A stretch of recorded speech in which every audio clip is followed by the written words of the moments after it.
What's up? And welcome back to Personalities Beyond Business. I'm your host, Nikki J. And don't forget to follow me at _real_HARTE. And that's on IG and Snapchat. And I'm your girl, Jazzy Jane. And you can follow me on Instagram and Snapchat at According to Jane. That's according, the number 2, Jane. Now, today we are excited to bring you some real fun, crazy topics that's going to allow you to chill out, relax. So take off your heels, your dress shoes, and let's get right into the movement. Let's get into it. So let's talk about the movement. Yeah, Let's talk about it. This is one of those topics that is real, like close to our hearts. That's why we're kind of like, okay, let's we can decompress. Do this. Yeah, because it's definitely serious out here when it comes to Black people. Yeah, I'm gonna call a spade because I have a hard time. Yeah, sugarcoating. So we're not sugarcoating. Let me ask you a question. Because we were talking about this a little bit earlier, which is one of the reasons why we felt the need that we needed to bring this up in our podcast. Black lives matter, right? How is it affecting us right now? Like, what is the impact considering we got COVID going on? We got people dying, particularly Black people dying at the hands of cops, or other people that's not Black. Mm-hmm. Black and non-Black, to be completely honest, if we want to be real. Exactly. So what do you think the impact is, or how do you feel about the impact, rather? Ooh, I mean, I feel like it feels like there's so many darts just being thrown at us at one time.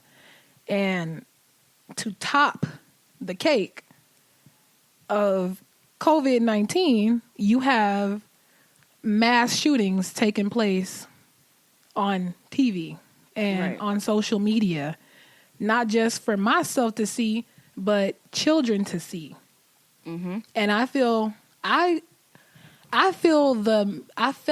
the mental effects of it, especially around May when George Floyd died. Yeah, was murdered. That. Sorry, I misspoke. I'm gonna let you go. When he was murdered, I felt that someone I know personally who deals in mental health explained to me that some of my symptoms that I talked about were symptoms of secondary PTSD, which is very serious. Definitely. And we don't ever like to talk about mental health because it's such taboo. Mm-hmm. But I think we all experience it, and especially during this time, we are finding a hard time getting grips around COVID alone. Right, and then we cut on the TV, hop on social media. You go out at the store. Yeah, you at the store. You see a magazine. I'm not sure how many people still pick them up, but I know I do sometimes when I'm standing there like, oh my God, 6 feet away. Now I got to read. Mm-hmm. Okay, whatever. Mm-hmm. But you see it all the time, and then of course it's going to affect your mental. You know what I mean? So I know I personally seen you. I remember we were having a conversation, and I think you were actually doing my hair that day. I think this was literally the next day. You were getting ready to do my hair, and I came over and I was like, what did I say? I was like, you okay? And you was like, I really, no, I'm not. You know what I mean? And you started talking. It's hard to say I'm not okay either. Trust me, I know. We got to beat it out of you. But you were like, no. And I'm like, well, I seen it in your face, and then you couldn't even talk. You even told me, you was like, Ebony, I don't even want to talk about it because you got to watch the video.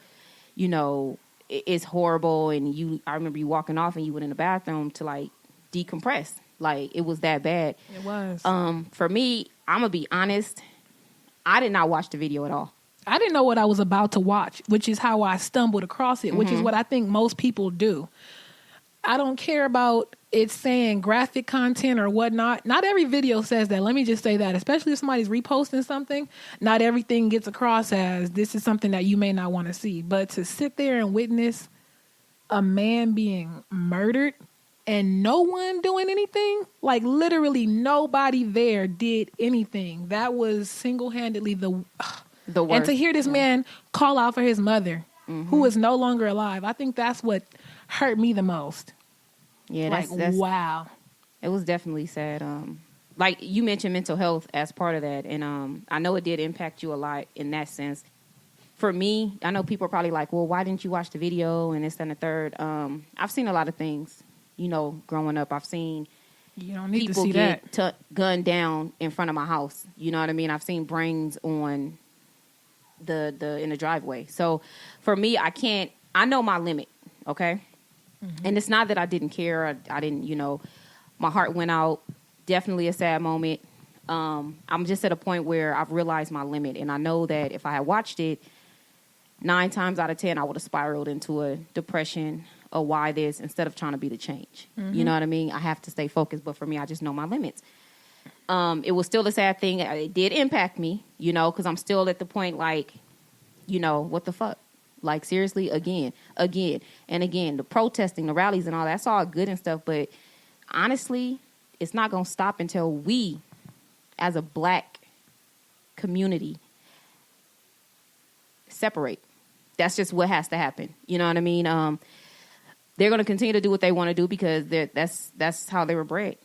You know what I mean? And it's nothing. We can sit here and protest, and that's cool. We can rally, get together, but we need to start hitting them where it hurt it, and that's the pockets. That's the separation. That's what I was going to ask you. Growing our own food. That's the going out and getting your nails done by the girl up the street. And I know we got a whole episode about that too, but for another time. But supporting your neighborhood, like, it's hard, but we, because of who we are, being black people, we were not taught some of the same things that other cultures were taught. So we're learning this all over, or we're learning it as we go. We're learning it and trying to teach it to the younger generations. Exactly. Our generation, particularly, like, I'm 35, so I'm not gonna sit here and act like I don't care. Y'all can know my age. Shit, I'm 35, but I look good. You know what I'm saying? You better claim that proud. Let me tell you. I'm Miss 20-something. We're different. We're different from our parents, from our moms and stuff. So for me, like, breaking generational curses is definitely important. So I'm trying to make sure that this generation behind me, don't have the same effect that my mom's generation had on us. I'm trying to teach them something different. So I can see that the curses are getting broken. Mm-hmm. We just got to really stay focused, and it's going to be hard. It's going to be a lot of it's going to be a lot more bloodshed, a lot more death, but we have to hold on to what's real, why we were really created. You know what I mean? What is your purpose? Like, focus. And our purpose was not to be oppressed for the rest of our lives. I think we suffered that enough. For us to be in 2020, where we are among the most diverse of all times, for it to be going on at this degree and at this magnitude, and for people to still be so swayed against the fact that black lives actually do matter. Mm-hmm. We're not talking about two. We matter. Yeah. We matter. Right. You know what I mean?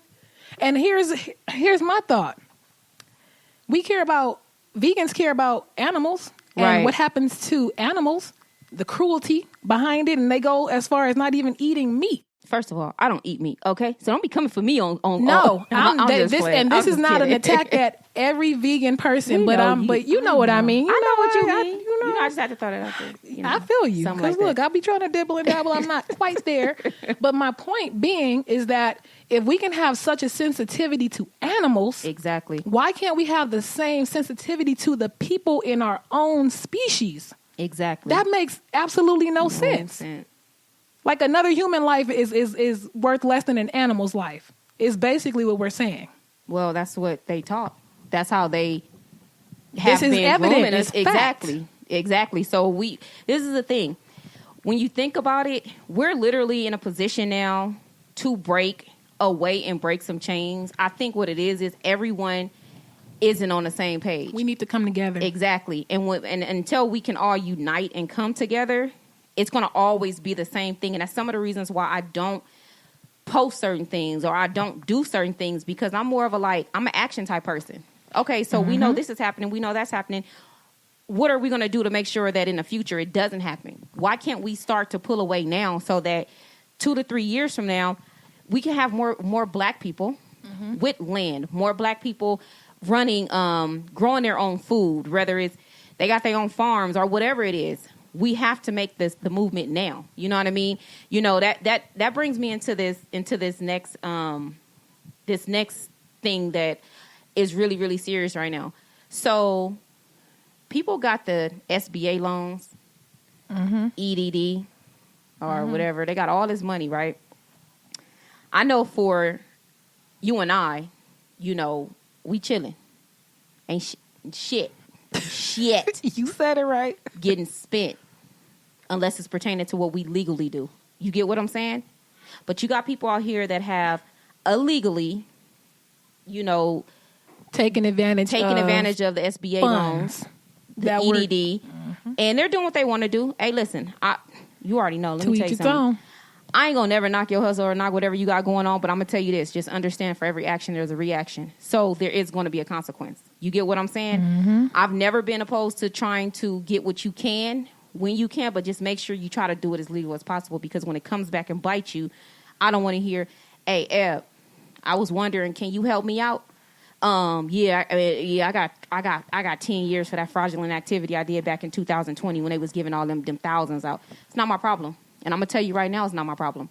You should have thought about that when you decided to create that fake business. You should have thought about that when you decided to go for unemployment that was illegal. Because remember, it was fun then, huh? It was fun. You laughing at me because I couldn't make it to Miami with you because I was broke. Because I didn't get to take advantage of these benefits. Or not because I was broke. I'd be mad. I'm not even going to lie. Not because I was broke, because we don't use the word broke. I'm in between blessings. I don't know about right, y'all, exactly. You know what I'm like saying? That. But because I decided to take my legitimate money and invest it into my business so that I can make sure that the next person or the next group of people that need help, have a job or have something to look forward to. You know what I mean? So, no, I'm not going to go to Atlanta and turn up with no mask on. Yeah, I said it. With no mask on. No mask on, no mask Nevada. You know, this is where we are in the world now. She kills me with that. You know what I'm saying? You know. But my thing is this: we got to be smarter. And let's just say that was the case, and we have all these people collecting these funds. Nobody did nothing positive with it. How many people in our circle?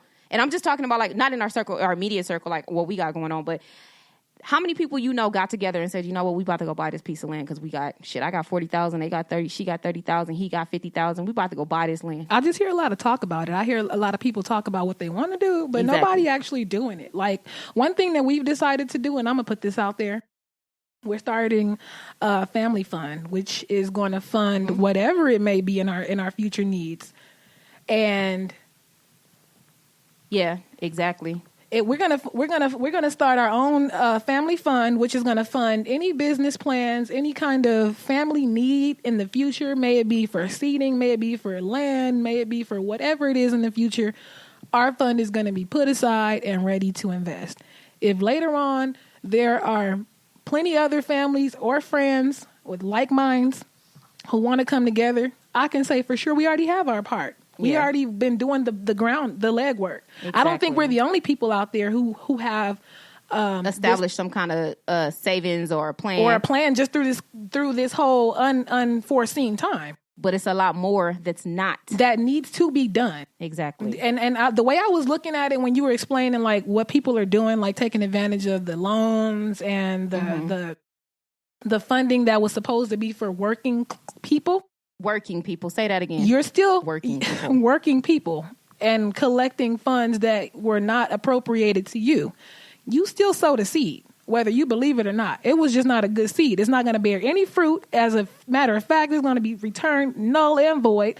And you might get in trouble for sowing that seed where you did it, because that was not where it's supposed to be planted. Us, on the other hand, we may not have all the money. We may not be able to take the lavish vacations because we couldn't benefit from whatever it is. And I'm not saying that that's what everybody's doing. Exactly. Yeah, we're not there. But the seeds that we are sowing are going to be fruitful. They are going to bring great reward. And they're always been, for myself, it's been based in a purpose. There's a reason why I'm doing everything that I do. Mm-hmm. It's not about me. Not everything is about me. And let me say this too. I'm going to tell you right now. If I was going to collect illegal funds, right? If I was going to collect illegal funds, and I know I'm going to go to jail at some point, I'm going to get caught up, have to pay it back, whatever, put on probation, whatever the case is, I'm going to make sure that I at least invest the illegal funds, right? And so I ain't got to worry about nobody sending me bail money because whatever I don't put the money into. But I'm just saying, if you're going to go that route, you might as well be smart about it. For real. But speaking of that question, did all of this stuff really, like, in some way change your mindset? It did. Some way?